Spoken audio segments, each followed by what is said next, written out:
Look, Stanley, I think perhaps we've gotten off on the wrong... Now, I'm not asking for me, I'm asking for her. This is it, Stanley.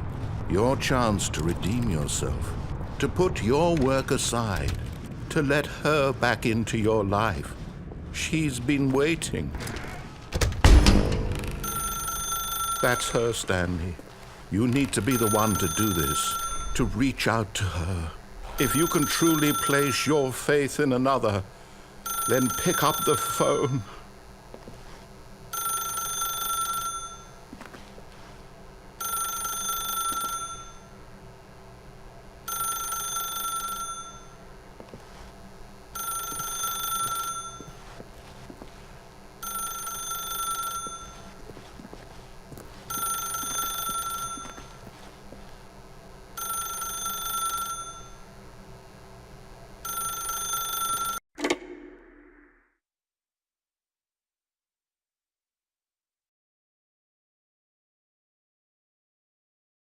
Oh, Stanley, is that you?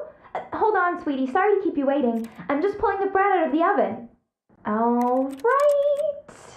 Okay, there we go. All right, now, I want you to come in and tell me all about your day.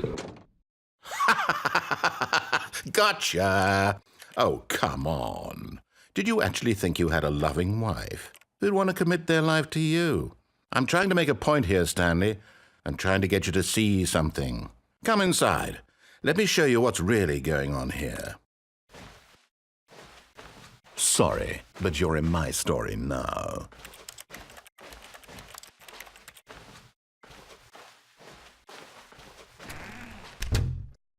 This is a very sad story about the death of a man named Stanley.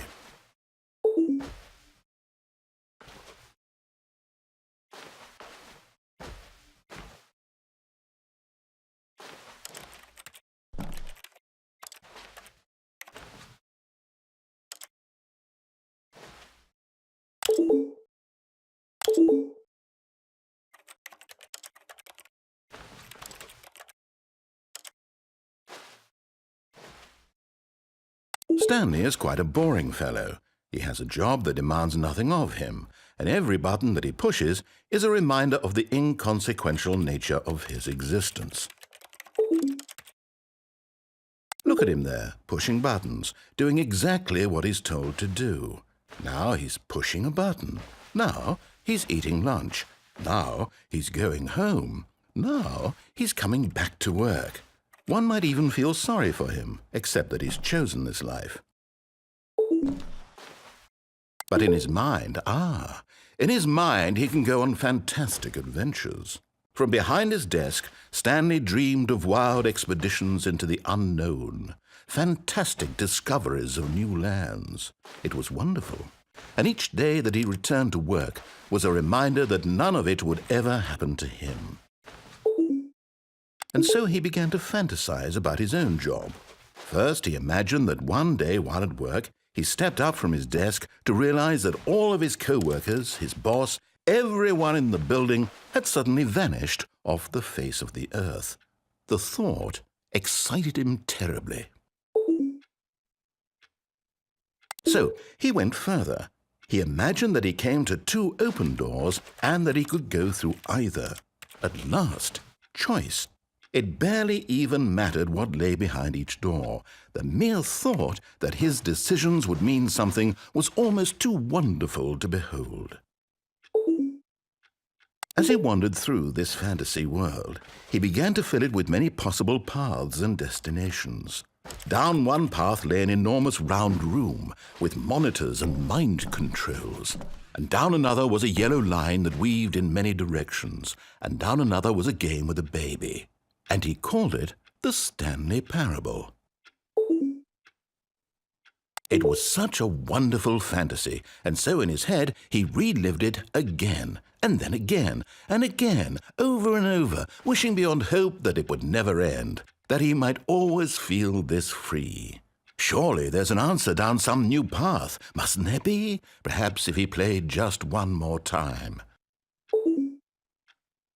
But there is no answer. How could there possibly be? In reality, all he's doing is pushing the same buttons he always has. Nothing has changed.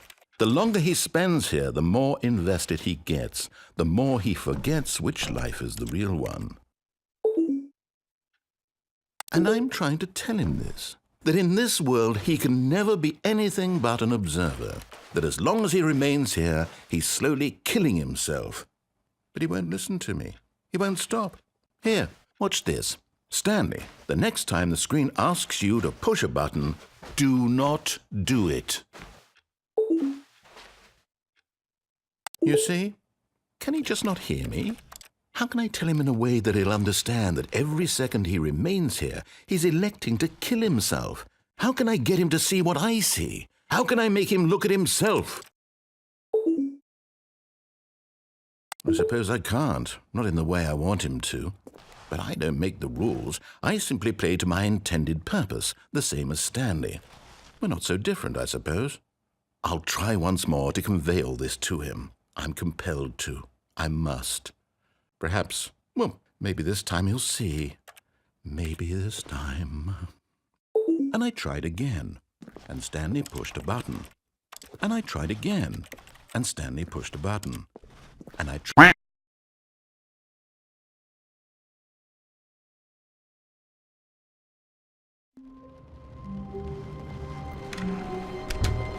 How long was I sitting there?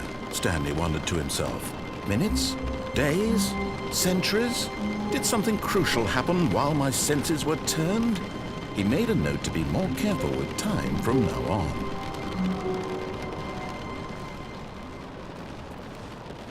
At first, Stanley assumed he'd broken the map, until he heard this narration and realized it was part of the game's design all along.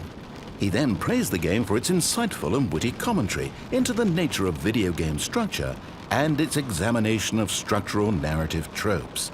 So, now that you're here, what do you think? Isn't this a fun and unique place to be? Why don't we take a minute just to drink it all in? Okay, I'm over it now. What do you think? Are you sick of this gag yet?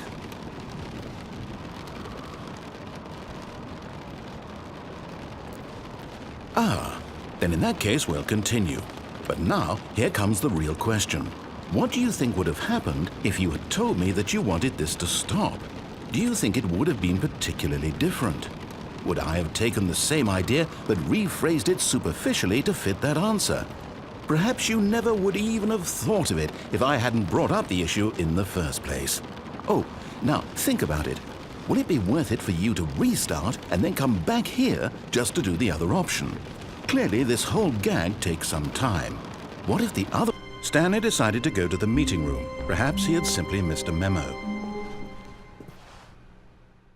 At first, Stanley assumed he'd broken the map, until he heard this narration and realized it was part of the game's design all along. He then praised the game for its insightful and witty commentary into the nature of video game structure. Okay, I'm over it now. What do you think? Are you sick of this gag yet?